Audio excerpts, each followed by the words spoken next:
I'm gonna start now. Hello, my name is Carson Ateris, and I'm here with Lila, Shane, Lily, Taylor, and Raquel. And my speech is over the legalization of cannabis. Have you ever wondered how our city or the people you love could be affected if cannabis was legal? Well, I'm here to share with you the pros and cons of cannabis. Today I will talk about the 4 main points, these being dispensaries, tax money for the government, understanding on the substances, and how it affects teens and the people you know. I'm credible for this source because I've done extensive research, and the purpose of my speech today is to inform over the pros and cons of cannabis being legalized.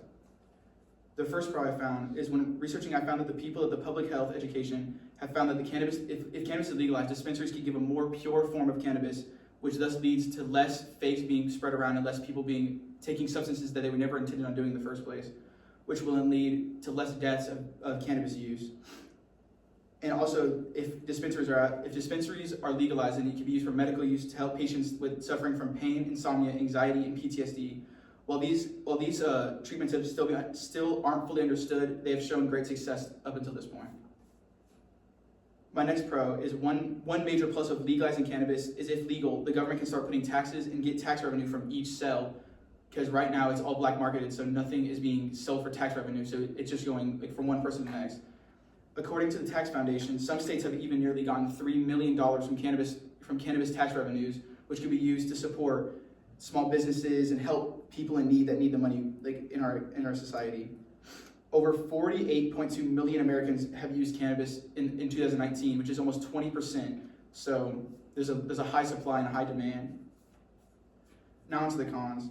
If cannabis is legalized, it becomes much easier for teens to get their hands on it. Referencing the doctors at the National Institute of Health, there's a direct link with cannabis and failing school, which is whenever taking cannabis, is greatly increased even in some cases lowering IQ if smoking regularly. Cannabis use has major effects of psychosis and panic attacks if used regularly among teens. The Institute of Drug Abuse says that every 1 in 6 teens get addicted to marijuana after the first use. Another major con about it is, according to the doctors at AAMCA, Cindy Kiel, we haven't had enough time for research to be truly thoroughly researched with cannabis and how it affects from whenever you're a teen to even when you're in your late years. Because of this, if legalized, it far exceeds what we have as available science to us right now. Because of these points, a huge spike in cannabis-related emergency visits have happened because of improper dosing and overdosing because of the lack of knowledge on it.